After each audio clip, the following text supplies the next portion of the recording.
ഒരു വർഷത്തിനുള്ളിൽ പുഷ്പിക്കുകയും ആ പുഷ്പങ്ങൾ 3 മാസം കൊണ്ട് നല്ല ഫലങ്ങളായി മാറുകയും ചെയ്യുന്ന പ്രവണതയാണുള്ളത്.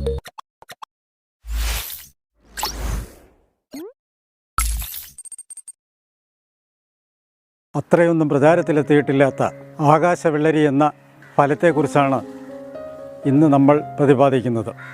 നമ്മുടെ കാലാവസ്ഥയിൽ നല്ല വളർച്ചയുള്ള ഒരു വള്ളിവർഗ ചെടിയാണിത്. മുൻകാലങ്ങളിൽ നമ്മുടെ നാട്ടിലുള്ള ആയുർവേദ ആചാര്യന്മാർ ഇതിൻ്റെ തണ്ടുകളും ഇലകളും ഫലവും മരുന്ന് നിർമ്മാണത്തിനായി ഉപയോഗിച്ചിരുന്നു. എന്നാൽ ഇന്ന് ഇത് ഒരു ഒന്നാന്തരം പച്ചക്കറി വിഭവമാണ്. വെള്ളരി വർഗത്തിലുള്ള ഫലങ്ങളിൽ നിന്ന് കിട്ടുന്ന എല്ലാ ഉൽപ്പന്നങ്ങളും ഇതിൽ നിന്ന് നമുക്ക് ഉൽപ്പാദിപ്പിക്കാൻ കഴിയും. സലാഡ് അടക്കമുള്ള വിഭവങ്ങൾ അങ്ങനെ നമുക്ക് ഉൽപ്പാദിപ്പിക്കാം. എന്നാൽ പഴുത്തു കഴിഞ്ഞാൽ ഇതിൻ്റെ കാമ്പ് പാഷൻ ഫ്രൂട്ടിൻ്റെ കാമ്പ് പോലെ നമുക്ക് കഴിക്കുവാൻ കഴിയും. അതിൻ്റെ പുറത്തെ തൊലി ചെത്തിയതിന് ശേഷം സ്വാദിഷ്ടമായി കഴിക്കാൻ കഴിയും. ആർക്കും നല്ല രുചിയുള്ള അത് കഴിച്ചു കഴിഞ്ഞാൽ ശരീരത്തിനാകമാനം തണുപ്പ് ലഭിക്കും എന്ന പ്രത്യേകതയും അതിനുണ്ട്. ഇതിൻ്റെ പൂവുകൾ വളരെ ഭംഗിയുള്ളതാണ്. ഇതിൻ്റെ വിത്തുകൾ മുളപ്പിച്ചും വള്ളികൾ നട്ടും പുതിയ തൈകൾ നമുക്ക് ഉൽപ്പാദിപ്പിക്കാൻ കഴിയും. ഒരു വർഷത്തിനുള്ളിൽ പുഷ്പിക്കുകയും ആ പുഷ്പങ്ങൾ 3 മാസം കൊണ്ട് നല്ല ഫലങ്ങളായി മാറുകയും ചെയ്യുന്ന പ്രവണതയാണുള്ളത്. ഇത് എങ്ങനെ നമുക്ക് നടാമെന്നതിനെക്കുറിച്ചാണ് ഇനി നമുക്ക് ചിന്തിക്കേണ്ടത്. 1 മീറ്റർ ആഴവും 1 മീറ്റർ വീതിയും 1 മീറ്റർ നീളവുമുള്ള കുഴികളെടുത്ത് അതിൽ കാലിവളം, എല്ലുപൊടി, വേപ്പൻ പിണ്ണാക്ക് എന്നിവയുടെ മിശ്രിതം ഉണ്ടാക്കി മേൽമണ്ണുമായി ചേർത്ത് മൂടിയ ശേഷം ഇതിൻ്റെ തൈകൾ അതിൽ നടുകയാണ് ചെയ്യുന്നത്. ഇങ്ങനെ നട്ടുകഴിഞ്ഞാൽ 1 വർഷത്തിനകം പുഷ്പങ്ങൾ ഉണ്ടാവുകയും ആ പുഷ്പങ്ങൾ 3 മാസം കഴിയുമ്പോൾ ഭംഗിയുള്ള പഴങ്ങളായി മാറുകയും ചെയ്യും. പച്ച നിറമുള്ള കായ്കൾ പഴുക്കുമ്പോൾ മഞ്ഞ നിറമുള്ളതായി മാറുന്നു. ഇതിൻ്റെ കായ്കൾ നമ്മൾ പരിശോധിച്ചാൽ ഇരുമ്പ്, കാൽസ്യം, ഫോസ്ഫറസ്, പ്രോട്ടീൻ, നാരുകൾ എന്നിവ കൊണ്ട് സമ്പുഷ്ടമാണ്. അതുകൊണ്ട് തന്നെ ജീവിതശൈലി രോഗങ്ങളായിട്ടുള്ള പ്രമേഹം, ഉയർന്ന രക്തസമ്മർദ്ദം, ആസ്മ, ഉദരരോഗങ്ങൾ എന്നിവയ്ക്ക് ഇതിൻ്റെ ഫലം ഉത്തമമാണ് എന്ന് കരുതപ്പെടുന്നു. ഇത് കൃത്രിമമായി പോളിനേഷൻ നടത്തേണ്ട ഒരു കാര്യവും ഇല്ല എന്നൊരു പ്രത്യേകതയുമുണ്ട്. ശലഭങ്ങളും തേനീച്ചയും ഇതിൽ പരാഗം നടത്തുകയും വളരെ കൂടുതൽ ഫലങ്ങൾ എല്ലാ കാലങ്ങളിലും ഉണ്ടാവുകയും ചെയ്യും. എങ്കിലും വേനൽക്കാലത്താണ് ഫലങ്ങൾ കൂടുതലായി ഉണ്ടാകുന്നത്. ഇതിൻ്റെ ഫലത്തിന് 2 കിലോഗ്രാമോളം ഭാരമുണ്ട്. അന്തരീക്ഷത്തിലെ കാർബൺ ഡൈ ഓക്സൈഡിനെ നല്ല രീതിയിൽ വലിച്ചെടുത്ത് ഓക്സിജൻ വേണ്ടുവോളം പുറത്തുവിടുന്ന ഇലകളുടെ നിബിഡത കൂടുതലുള്ളൊരു വള്ളിച്ചെടിയാണിത്.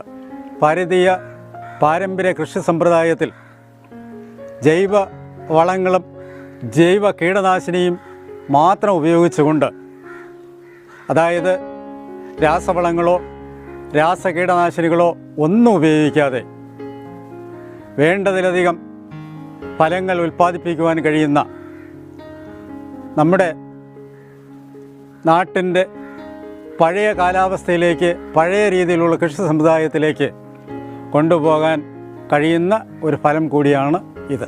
പന്തലിടുന്ന സന്ദർഭത്തിൽ വളരെ സ്ട്രോങ് ആയിട്ടുള്ള പന്തലുകളാണ് ഇടേണ്ടത്. കാരണം ഏതാണ്ട് 200 വർഷം വരെ ജീവദൈർഘ്യമുള്ള ഒരു ചെടിയാണിത്. മാത്രമല്ല 2 കിലോഗ്രാമോളം വെയിറ്റുള്ള പഴങ്ങളാണ് ഇവയ്ക്കുള്ളത്. എന്നാൽ മുൻകാലങ്ങളിൽ ഇത് വൻമരങ്ങളിൽ പടർത്തിയാണ് ഫലങ്ങൾ ഉണ്ടായിരുന്നത്. എന്നാൽ അത് കൈകാര്യം ചെയ്യാൻ ബുദ്ധിമുട്ടുള്ളത് കൊണ്ടാണ് പന്തലുകളിൽ പടർത്തണമെന്ന് ഇപ്പോൾ പറയുന്നത്. ഈ ചെടി വളർത്തേണ്ട പന്തലുകൾ വളരെ സ്ട്രോങ് ആയിരിക്കണം. എന്തുകൊണ്ടെന്നാൽ ഇതിൻ്റെ ഫലങ്ങൾക്ക് 2 കിലോയോളം തൂക്കമുണ്ട്. അതുകൊണ്ട് തന്നെ നല്ല പന്തലുകളായിരിക്കണം ഇതിനു വേണ്ടി ഉപയോഗിക്കേണ്ടത്. വൻമരങ്ങളിൽ പടർത്തിയാൽ കാ സുലഭമായി ലഭ്യമാകുമെങ്കിലും അത് പറിച്ചെടുക്കുക പ്രയാസകരമായതുകൊണ്ടാണ് സ്ട്രോങ് ആയ പന്തലുകളിൽ ഇത് വളർത്തേണ്ടത്. നമുക്ക് ആവശ്യാനുസരണം പ്രൂൺ ചെയ്യുവാനും കഴിയും ഇതിന് എന്ന പ്രത്യേകതയുമുണ്ട്. നമ്മുടെ മണ്ണിൻ്റെ ഘടന വളരെയേറെ മാറിയിരിക്കുന്നു എന്ന പ്രത്യേകത ഉള്ളതുകൊണ്ട് പഴയ പാരമ്പര്യ കൃഷിയിലേക്ക് നമ്മൾ പോകേണ്ടതായിരിക്കുന്നു. അതുകൊണ്ട് ഭാരതീയ പ്രകൃതി കൃഷി രീതിയിൽ, അതായത് ജൈവ വളങ്ങളും ജൈവ കീടനാശിനികളും കൊണ്ട് മാത്രം മണ്ണിനെ പഴയ ഘടനയിലേക്ക് കൊണ്ടുവരാനും അതുവഴി സമ്പുഷ്ടമാക്കുവാനും കഴിയും. അതിന് അത്യുത്തമമായിട്ടുള്ളൊരു ഫലമാണ് ആകാശവെള്ളരിയുടേത്. അതുകൊണ്ട് തന്നെ ആ പാരമ്പര്യ രീതിയിലുള്ള കൃഷി സമ്പ്രദായത്തിലൂടെ നമുക്ക് ഈ കൃഷി പുനരുജ്ജീവിപ്പിക്കുവാനും അതുവഴി നല്ല ജൈവഫലങ്ങൾ ഉൽപ്പാദിപ്പിക്കുവാനും കഴിയും. രാസകീടനാശിനികളോ രാസവളങ്ങളോ ഇതിനുപയോഗിക്കേണ്ട ആവശ്യമില്ല. നല്ല ഫലങ്ങൾ സുലഭമായി ലഭിക്കുമെന്നത് പാരമ്പര്യ കൃഷി രീതിയിലൂടെ തെളിയിക്കപ്പെട്ടിട്ടുണ്ട്. അതുകൊണ്ട് തന്നെ നമ്മുടെ നാട്ടിലെ ജനങ്ങൾ ഇതിന് അവരവരുടെ ഭവനങ്ങളിൽ കൃഷി ചെയ്യാൻ തയ്യാറാകണം എന്നാണ് പറയാനുള്ളത്.